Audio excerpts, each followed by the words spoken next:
Ahora daremos inicio con el panel titulado Retos y oportunidades de los impuestos ambientales y las emisiones gravadas, por lo que damos la bienvenida a nuestros panelistas. Recibamos a Alberto Carmona Velázquez, subsecretario de Gestión Ambiental, Cambio Climático y Sustentabilidad Energética del Estado de Guanajuato.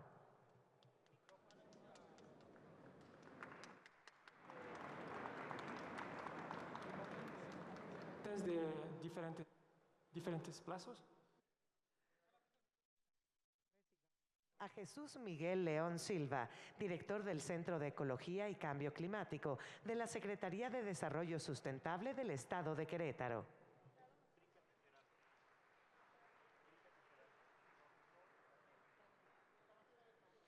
Y como moderador se encuentra con nosotros Daniel Sosa, gerente de sustentabilidad de MAVE.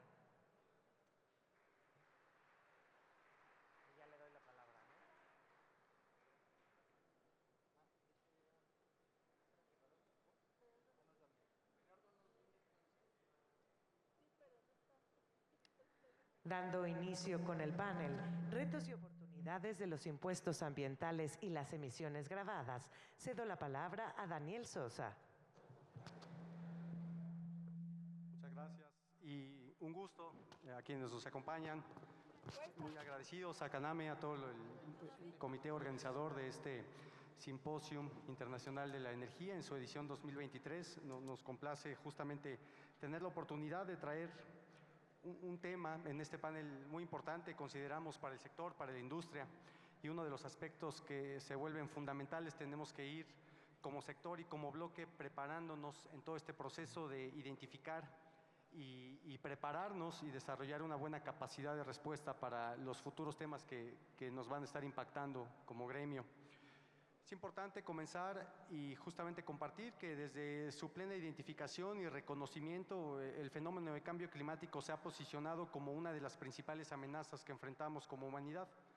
La evidencia nos ha demostrado que sus efectos pueden generar cambios drásticos en los modelos de vida y de negocio como los conocemos actualmente.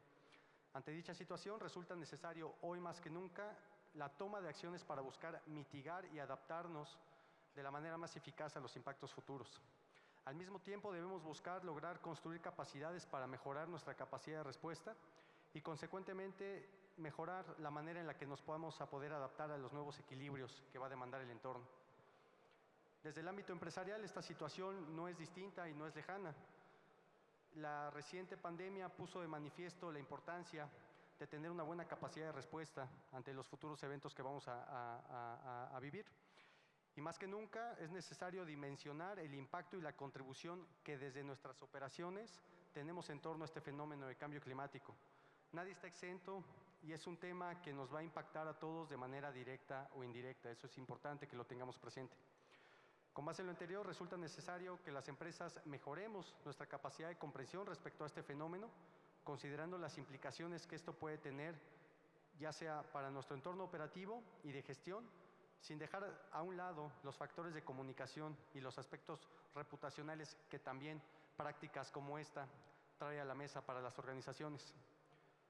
De esta forma, es importante reconocer que la transformación que tenemos por delante supone grandes oportunidades en un amplio abanico y segmentos de actividad. Y durante la próxima década, los retos globales ligados al crecimiento, a la urbanización, la disponibilidad de recursos y los cambios en el clima pasarán a ser motores estratégicos para los negocios, ya sea de forma directa o indirecta, como lo comentábamos, o de forma en la que esto se pueda traducir en diferentes demandas de mercado. Es importante reconocer que en el corto, mediano y largo plazo, todos los impactos ambientales que pueda tener una operación van a ser regulados. Y bajo esta premisa, en el marco de nuestro CIEC 2023, nos complace traer a ustedes este panel al que hemos denominado Retos y oportunidades de los impuestos ambientales y las emisiones gravadas, el cual tiene por objeto aportar elementos que nos permitan entender cuál es el contexto que hay detrás de la conformación de estas políticas públicas y apoyar la puesta en marcha y brindarles a ustedes elementos de comprensión para entender cómo podemos tomar acciones que nos permitan a nuestras organizaciones emprender una práctica de gestión de carbono, más allá de lo que implica no solo el cumplimiento, sino una práctica de gestión que forme parte de la estrategia de negocios que tenemos. Para ello hemos conformado un panel de primer nivel y me da mucho gusto y me honra el tener la posibilidad de presentar a nuestros panelistas quienes nos acompañan hoy y que nos ayudarán justamente a tener un mejor contexto acerca de cómo ha venido evolucionando este proceso y las implicaciones que tendría y puede tener para nuestras organizaciones. Para comenzar, me voy a permitir presentar al ingeniero Jesús Miguel León Silva, actual director del Centro de Ecología y Cambio Climático de la Secretaría de Desarrollo Sustentable del Estado de Querétaro. Miguel León es justamente graduado como ingeniero mecánico administrador por el Instituto Tecnológico y de Estudios Superiores de Monterrey, Campus Querétaro. Posteriormente fue coordinador de logística en Kellogg desde 2012 hasta 2016 y a partir de esa fecha participó como cofundador de la empresa Biodicro, dedicada a la recolección de aceite vegetal quemado y a la producción de biodiesel, para posteriormente obtener el reconocimiento y la distinción como ingeniero emprendedor en 2018, otorgado por la CEJUVE de Querétaro, y también es acreedor al Premio al Mérito Empresarial como Emprendedor del Año en 2019, y también se le ha otorgado la distinción como Ciudadano del Año, otorgada por el Grupo Salinas. Desde su función actual como director del Centro de Ecología y Cambio Climático del Estado de Querétaro, nos va a platicar justamente, mi querido Miguel, sobre el proceso que ha llevado a cabo la entidad, las implicaciones que tiene el actual impuesto a las emisiones de carbono y cuáles son justamente las medidas que debemos ir tomando como organización. Y posteriormente también nos acompaña Alberto Carmona Velázquez, subsecretario de Gestión Ambiental, Cambio Climático y Sustentabilidad Energética del Estado de Guanajuato, graduado del Programa Ejecutivo de Finanzas Sustentables y Administración de Riesgos del ITAM en México. Cuenta con una maestría en Política Energética y Administración Ambiental por la Facultad Latinoamericana de Ciencias Sociales, así como diversos diplomados y certificaciones en materia de energías renovables y administración pública. Desde 2022 se desempeña como subsecretario de Gestión Ambiental, Cambio Climático y Sustentabilidad Energética para la Secretaría de Medio Ambiente y Ordenamiento Territorial del Gobierno de Guanajuato, quien también nos podrá compartir justamente el entorno y el contexto que hay en la materia y lo que ha justamente prevalecido desde esta parte. La intención, y les comparto la dinámica de este panel, es que podamos llevarlo a cabo a modo de una conversación. Yo iré justamente abriendo algunas preguntas a través de las cuales podamos ir brindando un contexto y entrando en materia, y para eso me gustaría justamente poder comenzar contigo, mi querido Miguel. Daniel, perdón la interrupción, quisiéramos compartirte que Gerardo Ramírez Acuña se incorpora con nosotros, si lo podemos por favor recibir. Él es gerente de proyectos en México CO2. Muchas gracias. ¿Cómo estás, Gerardo? Gerardo, muchas gracias. Gracias por acompañarnos, Gerardo. Justamente les había compartido, nuestro panel es de primer nivel y lo que buscamos a través también de la participación de mi querido Gerardo, gerente de proyectos en la plataforma y en la iniciativa México 2 de la Bolsa Mexicana de Valores, es poder tener un contexto general sobre justamente cuál es el entorno de estos impuestos de carbono, una de las más recientes dinámicas de entorno que han ocurrido en materia de administración, de gestión del cambio climático, y que se va ligando, ¿no? Y va a ir permeando y tendiendo una estrecha relación con todo lo que es la implementación de los impuestos de carbono. Como gerente de proyectos en México 2, Gerardo lidera el desarrollo de consultorías enfocadas en el diseño e implementación de mecanismos de precio de carbono. Ha trabajado de mano de gobiernos como México, América Latina y el Caribe, así como con organismos multilaterales como la Alianza del Pacífico, la Embajada Británica y las Naciones Unidas. Gerardo forma parte del Consejo Directivo de Reacciona, una asociación civil que busca la implementación de proyectos que incentiven y amplíen la participación ciudadana y juvenil en la generación de políticas climáticas a nivel nacional e internacional, y además es ingeniero especializado en sistemas energéticos por la UNAM, contando con estudios por la Universidad de Coimbra en Portugal. Así que muchas gracias también por acompañarnos, mi querido Gerardo, y pues no nos queda más que aplicarte la novatada y comenzar contigo este panel, para justamente pedirte, mi querido Gerardo, compártenos un poco cuál es el contexto y el estado actual de temas de impuesto de carbono en la materia. Sabemos que es algo, y las empresas que nos acompañan el día de hoy no me podrán coincidir conmigo, es un tema que ha venido en tiempos recientes acelerándose. Tenemos una percepción acerca de la masificación de este tipo de instrumentos y nos gustaría que nos pudieras apoyar para aperturar este panel con un contexto general de qué es lo que está ocurriendo en la materia. Por supuesto, muchas gracias y una disculpa la demora, me agarró el tráfico, pero ya estamos acá. Y muchas gracias también a todos y todas ustedes por estar con nosotros. Preparé algunas diapositivas, pero creo que puede ser un poco más fácil si se los platico, ¿no? Cuando hablamos del precio al carbono, ¿no?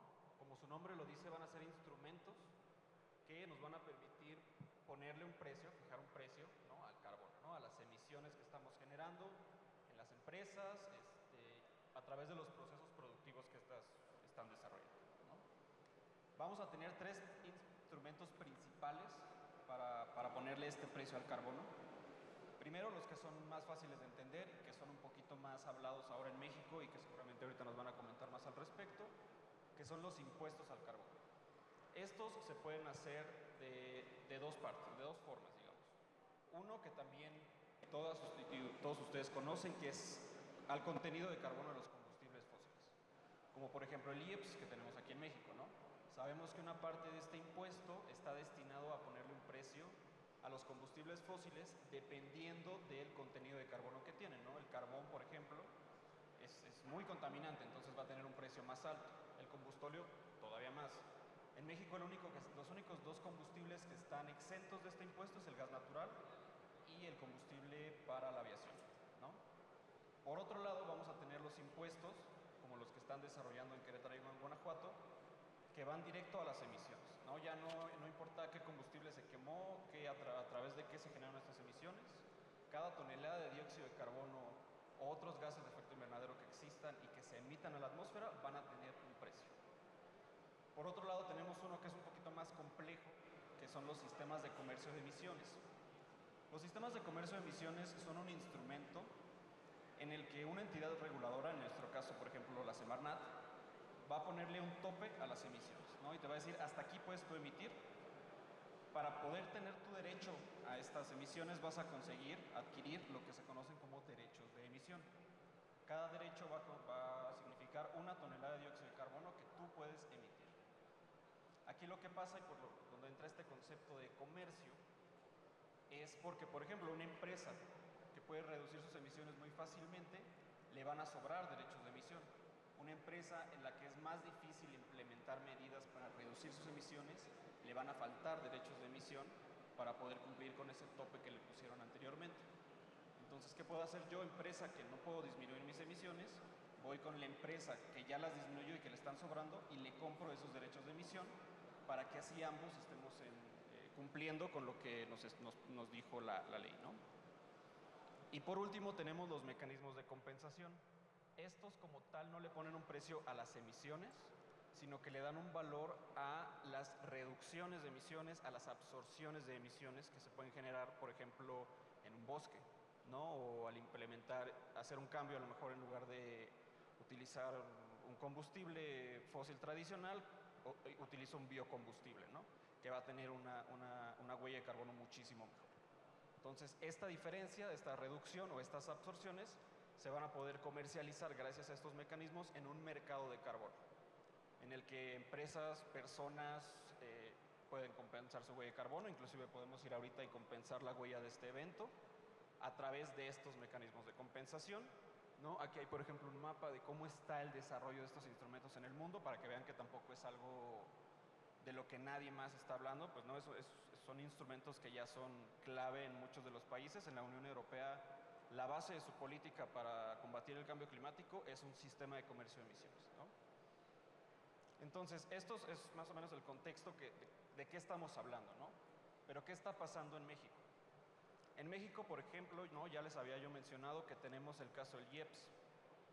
También en México existe un sistema de comercio de emisiones a nivel federal que, por ejemplo, va a cubrir a todas esas entidades del sector industria o energía, ¿no? Yo creo que eso es bastante relevante para aquí, para este evento, que emitan más de 100,000 toneladas de dióxido de carbono al año, ¿no? Solamente va a cubrir las emisiones de dióxido de carbono, no va a cubrir otros gases de efecto invernadero, no se preocupen. Y más o menos son 300 instalaciones las que en el periodo de prueba se registraron en este sistema, ¿no? El periodo de prueba empezó en el 2020, 2021. El año pasado tuvimos una fase de transición para que este año ya empezaran las reglas operativas como tal del sistema de comercio de emisiones, pero todavía a la fecha está pendiente que se publiquen estas reglas operativas. Por otro lado, tenemos el impuesto federal al carbono, que es el IEPS, como les decía, ¿no? Va a cubrir el contenido de carbono de ciertos combustibles fósiles, va a estar diferenciado el precio y que también fue uno de los primeros instrumentos de este tipo en América Latina.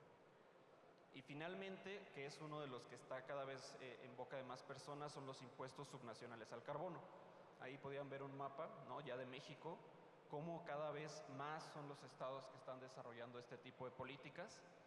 Y sus características van a variar en diferente medida, ¿no? En la siguiente diapositiva vamos a ver, por ejemplo, una tabla con las características específicas de cada uno de estos impuestos. No vamos a profundizar para no gastarnos el tiempo en este tema, pero pueden ver, creo, el punto más importante, el que suele ser el que a todo mundo le preocupa, es cuánto cuesta, ¿no? El precio de los impuestos subnacionales al carbono en México va a variar desde los 43 pesos en el Estado de México hasta los 600 pesos en Querétaro, ¿no? Que ahorita también les van a hablar un poquito más a profundidad. De ahí vamos a ver más o menos un precio promedio de 270, 250 pesos en otros estados, y a la fecha solamente Jalisco es el único estado que ha dicho que lo quiere implementar. Ya está la propuesta, pero que todavía no se implementa, ¿no? Entonces ahí todavía tenemos un poquito de incertidumbre. Entonces, este es el contexto que tenemos ahorita en México. También los precios, como les decía, si en México varían, en el mundo varían todavía muchísimo más, ¿no? Aquí pueden ver una gráfica.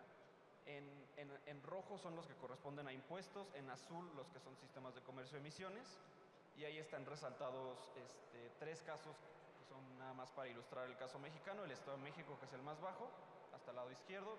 Del lado derecho pueden ver Querétaro, que es el más alto, y también a nivel federal también cómo está la situación, que igual es uno de los más bajos, ¿no? Si lo comparamos, por ejemplo, con la Unión Europea, un derecho de emisión en Europa cuesta casi $100, ¿no? Entonces estamos hablando ya de diferencias bastante grandes, pero también hay que considerar que en Europa, pues desde el 2005 está funcionando este tipo de instrumentos, ¿no? Entonces tienen un trabajo más amplio el que han estado desarrollando. Entonces, como les mencionaba, es el contexto que tenemos ahorita en México, ¿no? Cómo esto va a influenciar también a las empresas, ¿no? ¿Qué pueden hacer las empresas para conllevar un poco los impactos que les pudieran traer este tipo de instrumentos, ¿no? Si me ayudan con la siguiente, por favor. El TCFD es este grupo internacional que ha sacado ciertas recomendaciones, ¿no? Que el sector privado debería de trabajar para poder asimilar el cambio climático, ¿no? Porque el cambio climático, muchos años se habló que era un problema de índole ambiental únicamente, pero ya es importante que nos demos cuenta que este ya es un problema que afecta a todas las aristas del desarrollo, ¿no? Entonces, estos riesgos climáticos a los que se enfrentan las empresas van a variar desde los riesgos políticos, por ejemplo, las regulaciones como los impuestos, ¿no? O el avance tecnológico, la innovación, ¿no? Una empresa que sigue innovando y que está implementando tecnologías que descarbonicen más sus actividades va a ser una empresa más competitiva, con un mayor valor que aquellas que se están quedando atrás, ¿no? Esto obviamente les va a abrir mercados internacionales que son muchísimo más competitivos, ¿no? En Europa, que ya las regulaciones son cada vez más fuertes en materia de cambio climático, pues obviamente el estar al parejo con las empresas de Europa pues va a permitir que accedan a este tipo de mercados. Y pues la reputación, ¿no? Cada vez son más los consumidores que están buscando productos que tengan esta responsabilidad con el planeta.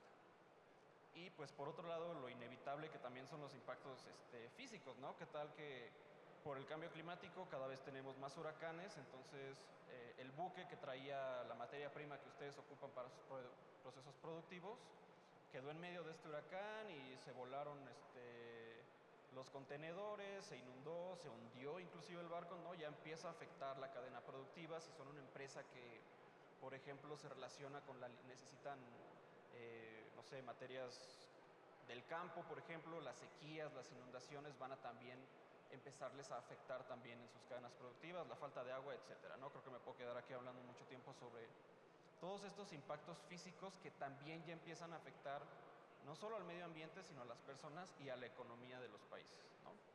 En la que sigue, por favor. Entonces, aquí, ¿no? Ya tenemos, por un lado, las regulaciones, los impuestos, el precio que ya tenemos que pagar por contaminar, y por otro lado, los riesgos que ya nos plantea el cambio climático.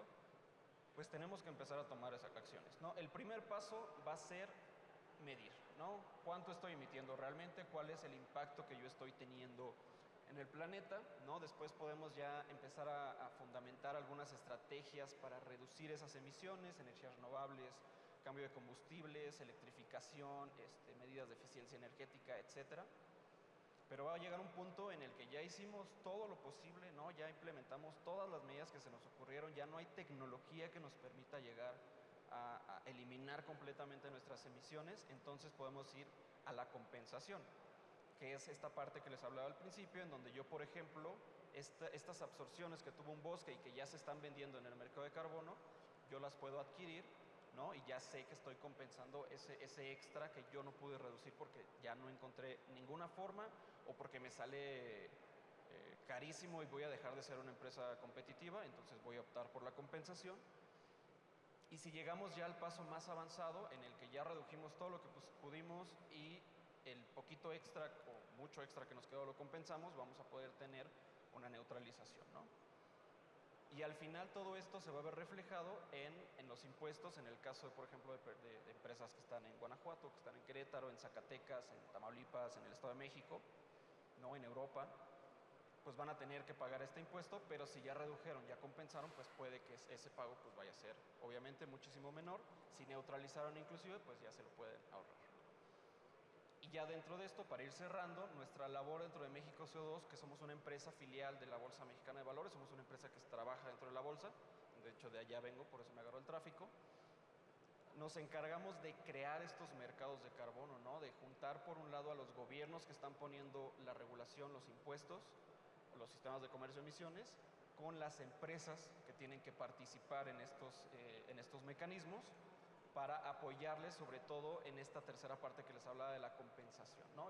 El crear este mercado de carbono nos va a permitir relacionarnos, ¿no? Somos unos intermediarios, como toda la infraestructura que tenemos dentro de la Bolsa Mexicana, para poder precisamente apoyar a que por un lado sí se sigan cumpliendo los objetivos climáticos que son muy necesarios de avanzar, pero por otro lado se proteja la competitividad, ¿no? Y el desarrollo de la economía en México.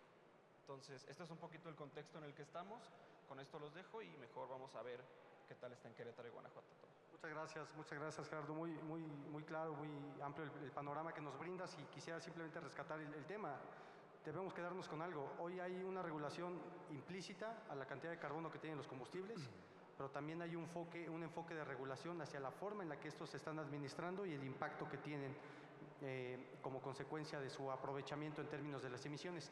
Y es ahí donde justamente tenemos los casos de los estados en Querétaro y Guanajuato, donde actualmente existen estos impuestos de carbono, y donde te pediría, mi querido Miguel, si nos puedes compartir con este contexto que justamente nos ha brindado Gerardo, de dónde surge el identificar esta necesidad para instrumentar este impuesto en el Estado, de dónde viene ese fundamento y cuáles son las principales características desde el enfoque de implementación para Querétaro. Gracias, Daniel, por la invitación. Gerardo de México 2, Alberto de Guanajuato.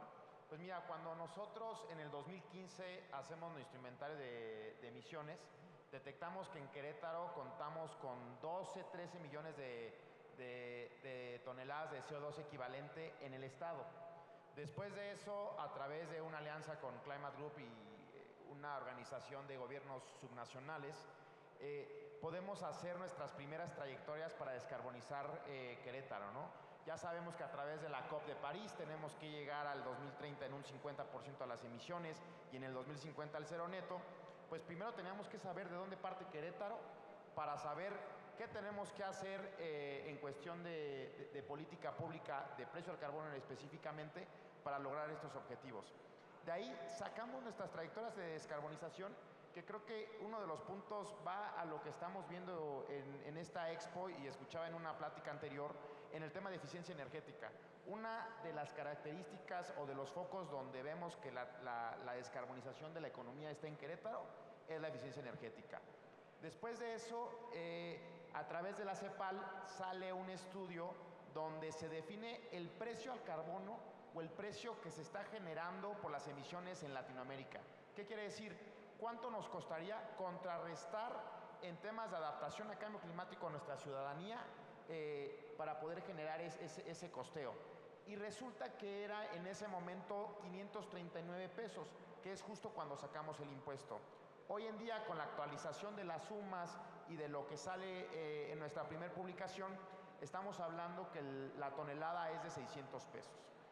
Dos cosas, no estamos hablando de una ocurrencia en el sentido de sacar un precio al carbono o un impuesto, sale a través de un inventario, de unas trayectorias de descarbonización, con un costo que sabemos bajo un estudio que puede determinar y contrarrestar la adaptación, y es así que sacamos nuestro impuesto para el 2021.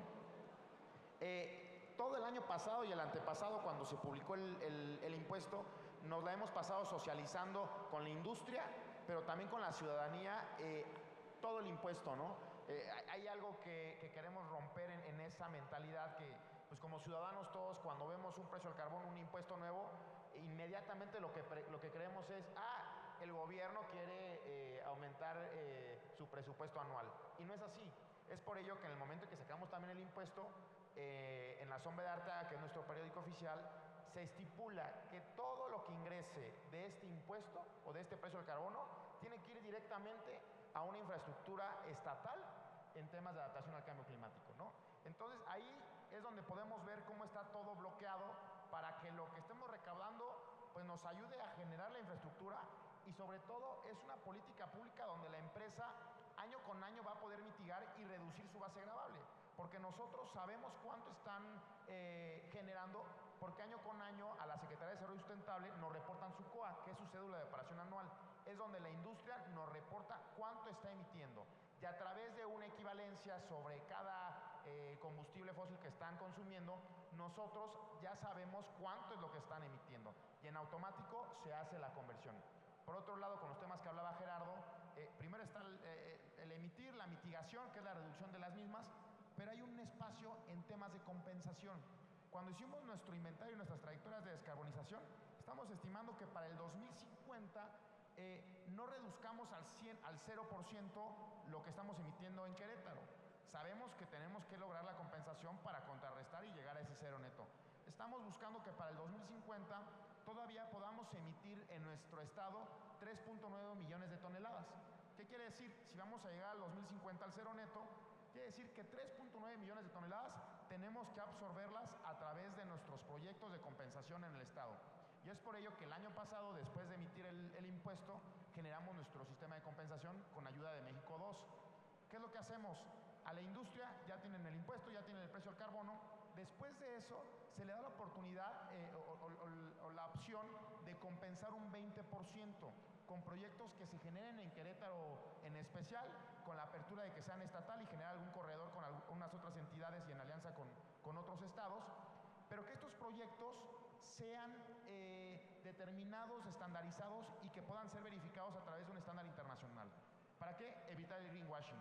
Estamos haciendo que a través de nuestra política pública y a través de estándares internacionales logremos que todo lo que se compense sea verificado, y así la métrica y las aportaciones de nuestro estado a nivel nacional con los objetivos para el 2030 y 2050 sean puntos que sean estandarizados y lo logremos. Por otro lado, al final del día ya está jalando.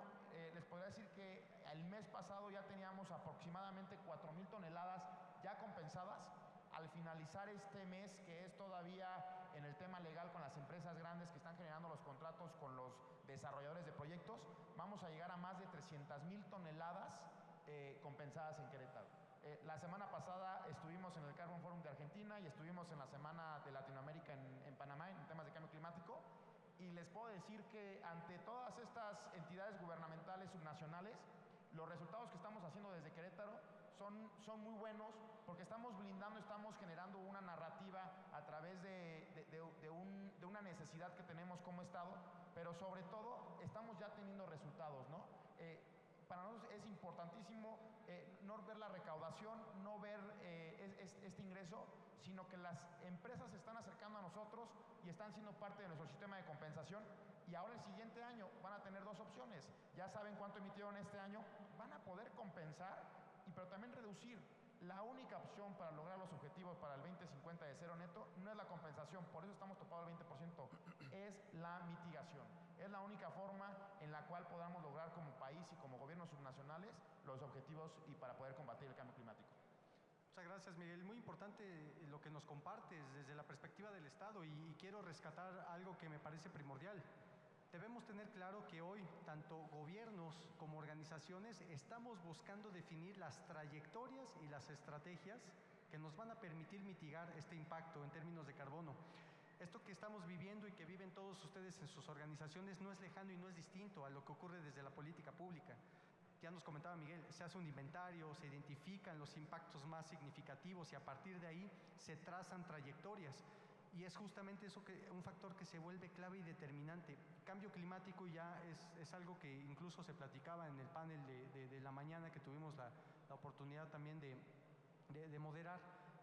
Temas como el cambio climático, temas como los impactos ambientales, se tratan de responsabilidades compartidas, responsabilidades extendidas, y que tienen una variable de éxito que es determinante.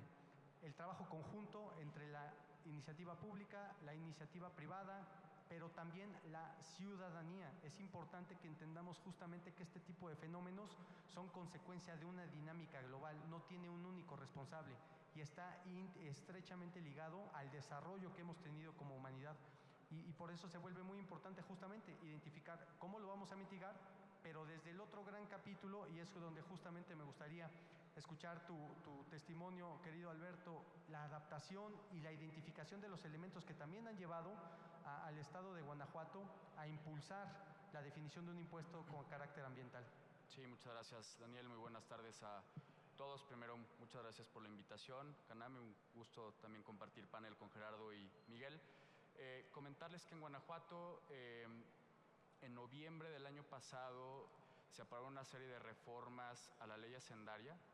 Aquí estas reformas creaban prácticamente nuevos impuestos ambientales, impuestos de remediación ambiental, particularmente 4: impuesto a contaminación por agua, contaminación por suelo y subsuelo, impuesto a residuos e impuesto a emisiones. Quisimos replicar el caso de Zacatecas. Si recordarán, Zacatecas pasa por un proceso complejo, llega hasta la Suprema Corte de Justicia. La Suprema Corte de Justicia da el fallo le da la razón, digamos, al Estado de Zacatecas. Y en Guanajuato lo que sucedió es que aprobamos justamente y exactamente lo que se aprobó en Zacatecas. Para diciembre de ese mismo año, del 2022, se publica un decreto donde nos dan 180 días para hacer algunas modificaciones al propio diseño del impuesto. A partir de ahí establecimos una serie de mesas de trabajo con el sector privado. Nosotros creemos que el trabajo con el sector privado fue siempre clave. Al final, un impuesto como el de las emisiones, el precio del carbono, es un impuesto que está muy ligado hacia, ya lo dijo Miguel, si hablamos de descarbonización y si hablamos de descarbonización de la industria, pues entonces con quien nos tenemos que sentar y con quien tenemos que dialogar y aperturar, digamos, un diálogo constante para crear este impuesto, lo hicimos con el sector privado. Después de largas mesas de trabajo, determinamos que lo mejor sería ponerle una pausa al impuesto a contaminación por agua y subsuelo, y nos quedamos específicamente con impuesto a emisiones de gases de efecto invernadero y impuesto a residuos. Cuando estábamos en el diseño, acordamos entre todas las diversas mesas de trabajo que tuvimos con el sector privado que debíamos de establecer un cap, es decir, una base del impuesto, y en Guanajuato de 0 a 50 toneladas no pagan absolutamente nada. De la tonelada 51 en adelante se cobra una cuota, actualmente está en 45 pesos. Había mucha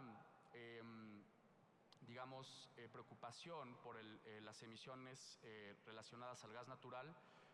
Para darnos más o menos una idea, en Guanajuato se emiten cerca de 730,000 toneladas, principalmente industria estatal, importante comentarlo, industria estatal, de gases de efecto invernadero, y el 80% corresponde a gas natural, 12% a gas LP, después diésel y demás, y después otros combustibles.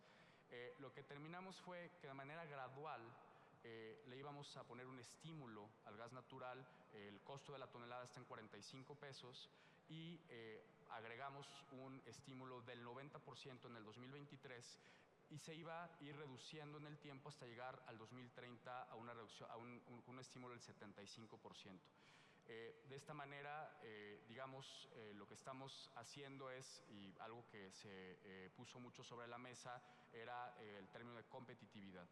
Competitividad en MIPYMES de 0 a 50 era lo que se estaba comentando, y además algo que estaba sobre la mesa siempre es que cómo íbamos a dar o aplicar doble tributación por las empresas que participan en el sistema de comercio de emisiones.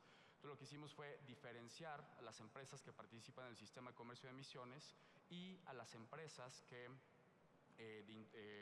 digamos que están abajo de 100,000 toneladas y que no participan en el sistema de comercio de emisiones, y a partir de la tonelada 100,000, de 100,000 hacia arriba, hay una tarifa diferenciada, una tarifa fija para las empresas que emiten 100,000 toneladas hacia arriba, iniciando con 100,000 toneladas, 250,000, 1 millón de pesos, y nos vamos hasta 50 millones de pesos en el caso de empresas que emitan más allá de 5 millones de toneladas de gases de efecto invernadero.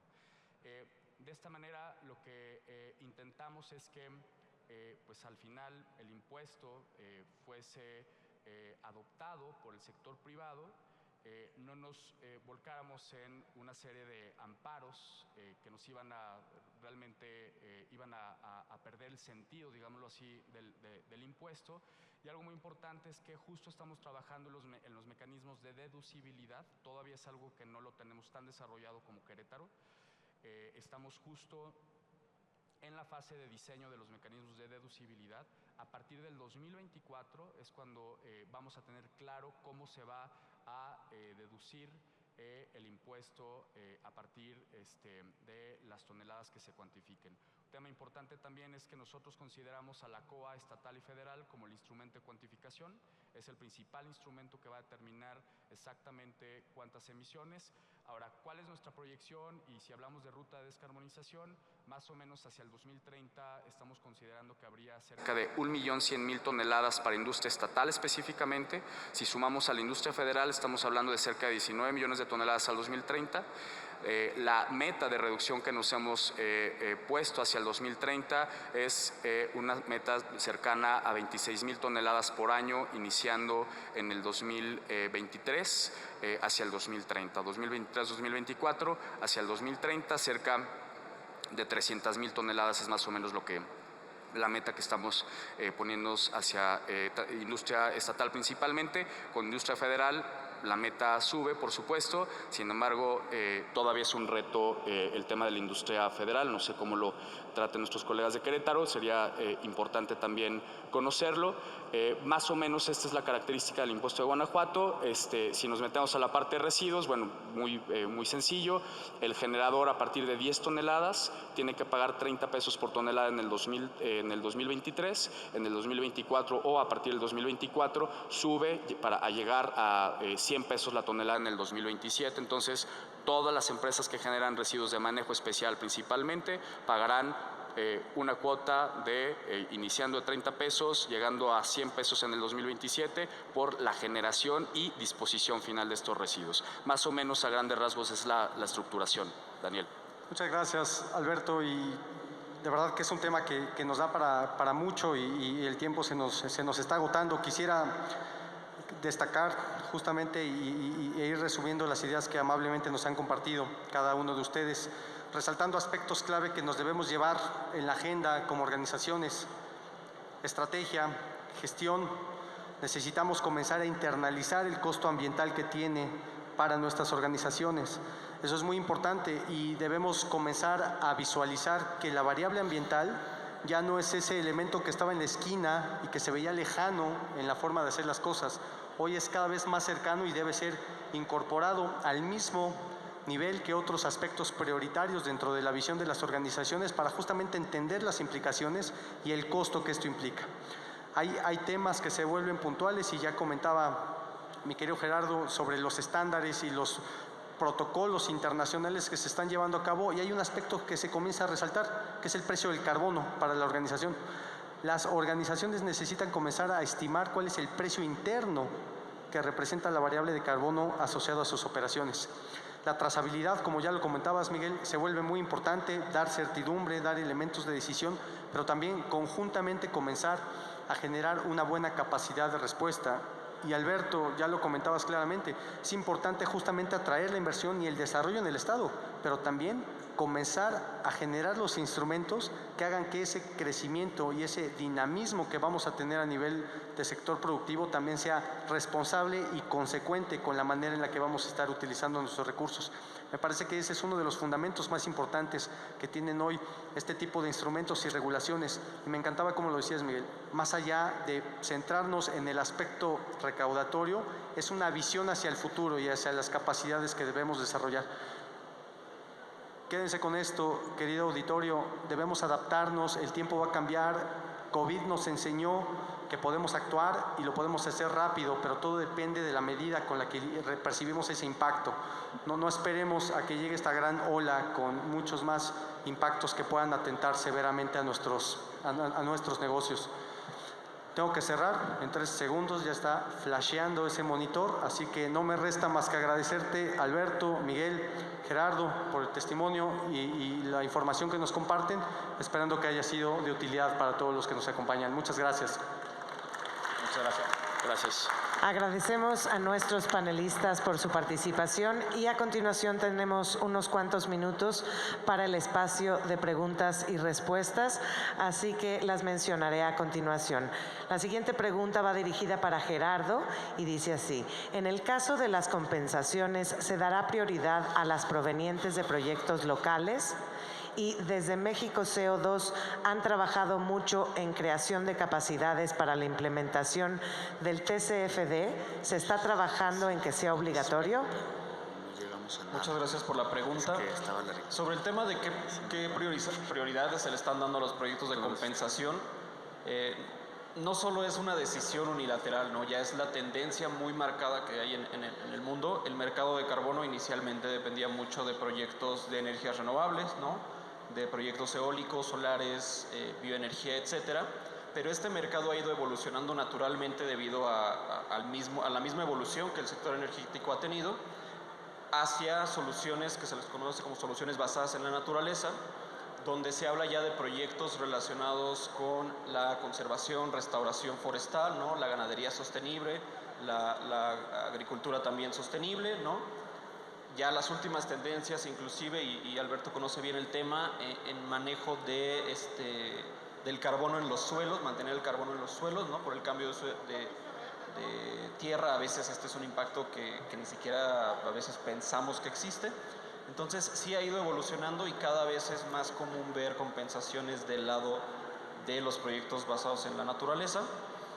Y de la creación de capacidades, México CO2, uno de los ejes principales que tenemos en nuestro trabajo es precisamente el participar en eventos, ¿no? Organizar eventos, acercarnos a los gobiernos, a las comunidades, empresas y otras organizaciones para enseñarles qué es, con qué se come el mercado de carbono, porque es un tema a veces muy técnico, complejo y que existe muy poca información y en español todavía menos, entonces nos acercamos mucho a todos los sectores para enseñarles.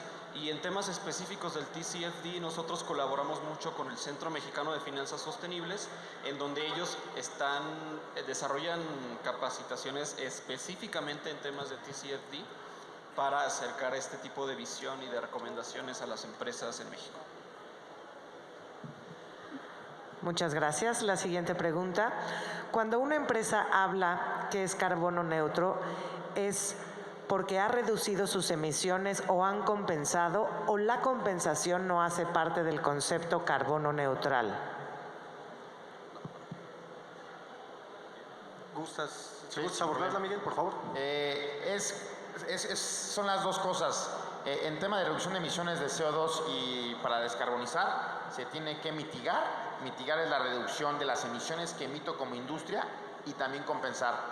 La política pública que están viendo en esta mesa lleva las dos cosas, mitigar para reducir y ya con la parte que uno compensa, porque sabemos que naturalmente la industria no va a poder encontrar al día de hoy la tecnología para llegar al cero neto o al cero en emisiones, es que se abre la puerta para compensar. Por eso está ese 20% en nuestro sistema, para que reduzcan lo más que se puede en tema de tecnología y eficiencia energética y quede un 20%, un porcentaje bajo en compensación, y al final del día podamos hablar de un cero neto. El cero neto es la resta de las dos, ¿no? Lo que estoy emitiendo menos lo que compenso me tiene que dar cero, y es lo que tenemos que lograr como gobierno nacional y subnacional al final del día para el 2050. Y justamente es importante lo que comentas, Miguel, porque es importante entender que este tipo de mecanismos de compensación son un complemento a las acciones que de manera autónoma deben ir emprendiendo las organizaciones. Eficientar, reducir, y aquel impacto que es natural por las características propias de la actividad es lo que se debe ir compensando. De lo contrario, corremos el riesgo de caer en ese mecanismo perverso en el que asumamos que simplemente emito 10, compenso 10 y así puedo irmela llevando año con año, ¿no? Debemos entender que es un proceso encadenado y que la compensación debe representar esa variable complementaria a los esfuerzos que vengan haciendo las compañías. Muchas gracias. La siguiente pregunta. Hablando desde el contexto de la gestión de la huella de carbono, ¿existe alguna metodología establecida para poder calcular la huella de nuestras empresas y sus actividades? ¿Esta metodología es general? Es decir, ¿puede aplicarse a cualquier tipo e industria por igual?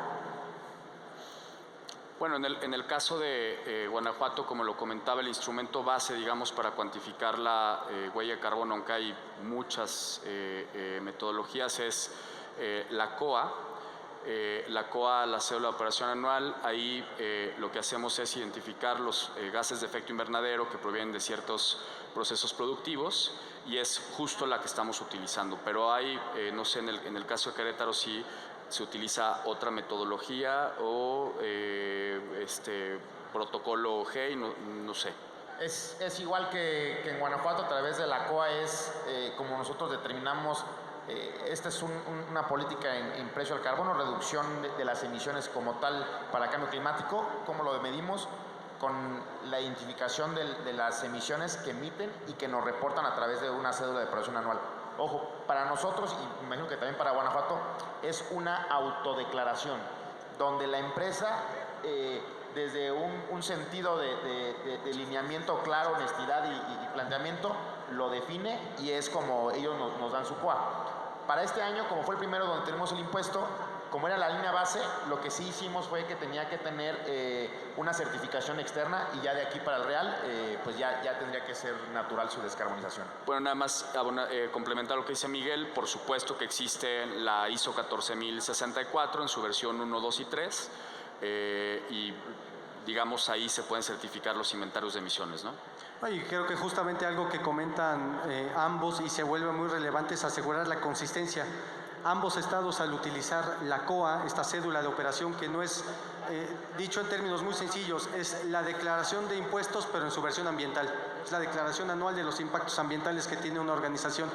La importancia de que ambos estados compartan y reconozcan ese instrumento como el mecanismo de reporteo asegura consistencia metodológica, porque en esa trazabilidad a nivel metodológico y federal, la COA está alineada con el fundamento y la base jurídica de nuestra Ley General de Cambio Climático en el país, su reglamento en materia del Registro Nacional de Emisiones, y a partir de ahí es donde están todos los fundamentos técnicos que precisamente habilitan y facultan que las organizaciones puedan justamente utilizar la cédula, la COA, que nos mencionan Alberto y Miguel como el mecanismo a través del cual se van a rendir este tipo de cuentas. Y muy importante esto que dice Miguel, el cálculo lo hace la organización, aplicando la metodología que viene definida en el marco de la cédula de operación, y este mecanismo es el que permite justamente comunicar estas cifras a las entidades. Muchas gracias. Ana Maya de Vector Global Logistics tiene 3 preguntas que mencionaré a continuación para que me ayuden a responderlas. La primera dice así: ¿cómo estos impuestos al carbono van a afectar a las empresas IMEX? La segunda: ¿cómo se podría lograr minimizar la huella de carbono en vez de solo compensarla con pago de impuestos? Y la tercera: ¿en qué planea el sector público ocupar o invertir estos impuestos? Muchas gracias. Pues si gustas, empezamos con la tercera, ¿no? El uso, la bajada de la recaudación que implica el impuesto para ambos estados, mi querido Miguel. En el tercer punto, ¿qué vamos a hacer con lo que capturemos o lo que ingrese al gobierno del estado? Siguiendo la narrativa y el tema legal, donde todo lo que ingresa tiene que ser construido o tiene que generar una infraestructura para adaptación al cambio climático. Por ejemplo, hoy en Querétaro estamos generando o estamos reinvirtiendo en la avenida principal, que es la 5 de febrero. Uno de los casos puntuales al iniciar esta obra fue la generación de un cárcamo para que pueda tener pues la captura de agua que estábamos teniendo a consecuencia del cambio climático en esta avenida, y es generar esa infraestructura adaptación, ¿no? Primero es apagar el fuego que tenemos y después ya empezar a desarrollarlo en proyectos nuevos. Apenas estamos en el proceso de recaudar, empezamos en enero y la idea es empezar a ver y a ponderar también cuánto es lo que recaudamos, porque no necesariamente es una corrida financiera tan sencilla como lo hace la industria, para ver cuánto es lo que puede recaudar, porque al final del día el 20% de compensación es posibilidad de la empresa. Hay industria que ha decidido no compensar, que es lo que nos preocupa a nosotros. Nosotros, para que funcione esta política pública, tienen que compensar al tope y después mitigar. Muchas gracias, Miguel. Sí, en el caso del estado de Guanajuato igual, la recaudación, o al menos lo que se alcance a recaudar, el recurso va hacia proyectos completamente ambientales. La idea es concentrar los esfuerzos en la serie de problemas ambientales que tenemos en el estado ahorita, principalmente residuos sólidos, gestión de residuos sólidos urbanos, apoyar a los municipios en mejorar la gestión, apoyar a los municipios en acercarlos hacia cumplir con la norma 083 en el caso de los sitios de disposición final. También tenemos proyectos relacionados a eficiencia energética actualmente, y eso también de una vez me voy a la pregunta 2.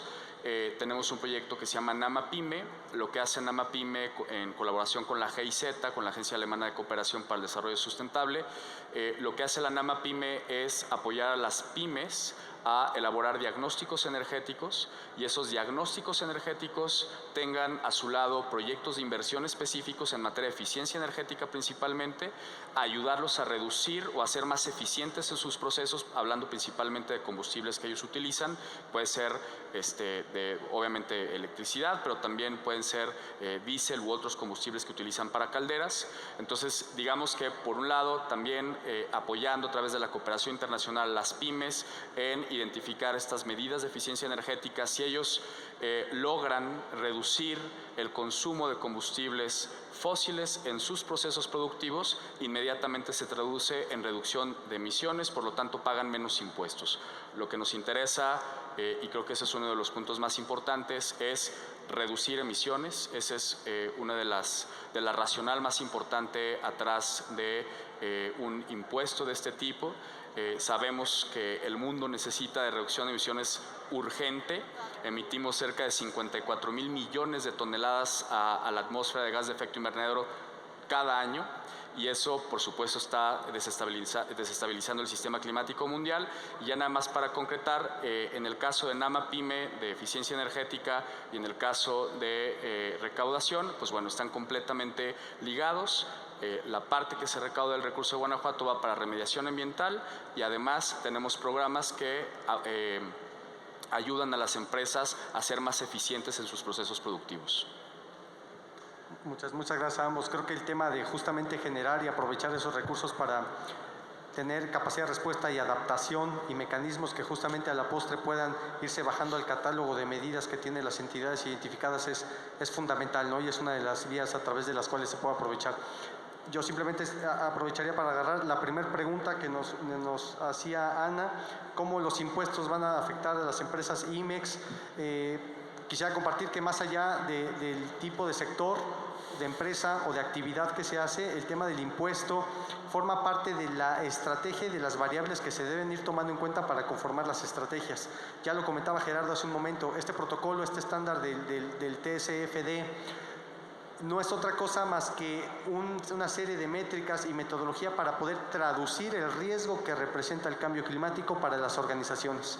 Hoy cambio climático es una variable de riesgo que debe ser gestionada justamente y convertida en estrategia. Riesgo, ¿y por qué me refiero a riesgo? Hay riesgos físicos que pueden enfrentar las operaciones, riesgos regulatorios, riesgos de transición hacia los entornos a los que nos vamos dirigiendo. Entonces es importante que se vea desde ese enfoque.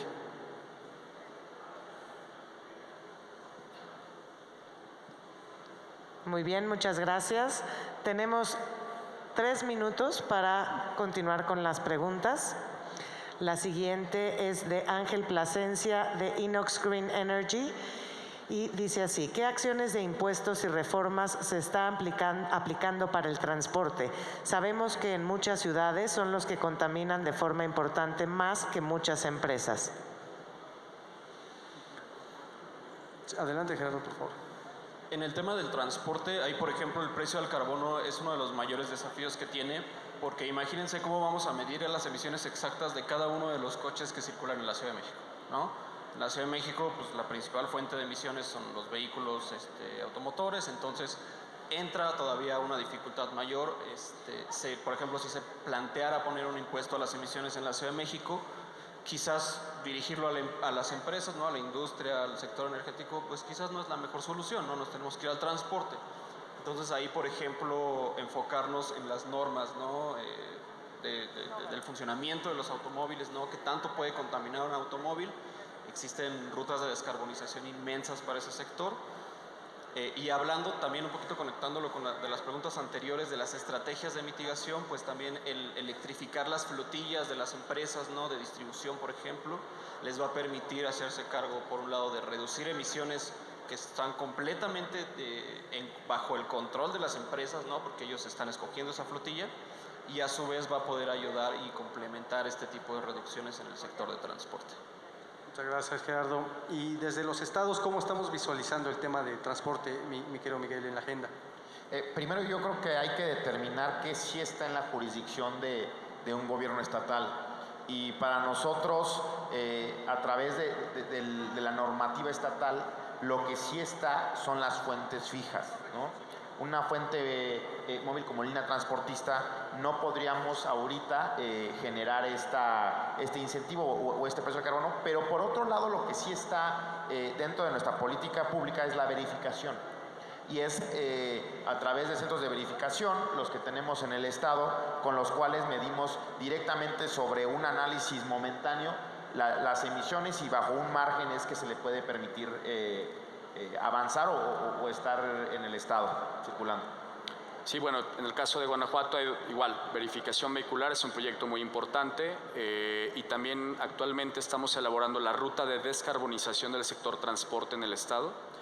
En esta ruta lo que estamos, en la fase en la que estamos, lo estamos haciendo con el Laboratorio Nacional de Energías Renovables de Estados Unidos, es identificar las principales políticas que podemos implementar como estado, y de esta forma ver el potencial de cada una de estas políticas, el costeo, lo cuánto nos cuesta implementar este tipo de políticas, y a partir de ahí, pues bueno, entonces hablar con el sector para ver de qué forma podemos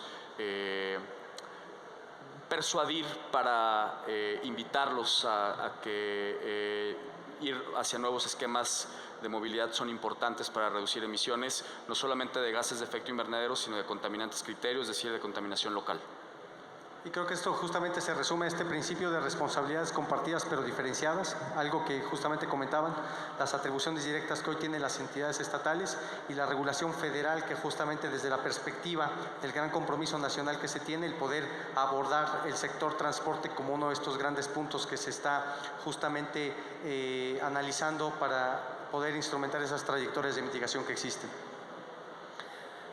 Muchas gracias. Se ha agotado el tiempo, sin embargo, se les dará respuesta a todas las preguntas vía WhatsApp. Agradecemos a nuestros panelistas y a continuación se les hará entrega de un reconocimiento por su participación. Se hace entrega del reconocimiento a Alberto Carmona Velázquez.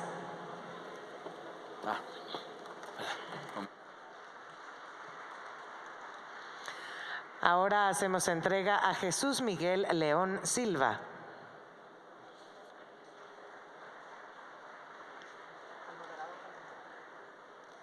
Ahora hacemos entrega a Gerardo Ramírez Acuña.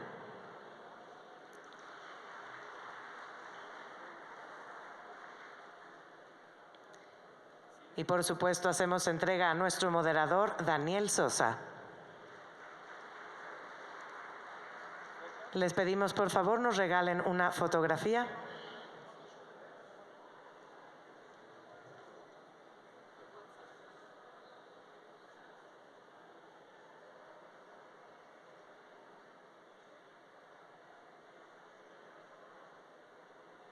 Despidamos a nuestros panelistas con un fuerte aplauso. Les recordamos que para nuestra siguiente conferencia, si es que el tiempo lo permite, contaremos con un espacio para preguntas y respuestas. Les pedimos redactarlas con antelación a través del WhatsApp de CANAME, que es 5580-697308. 5580-697308.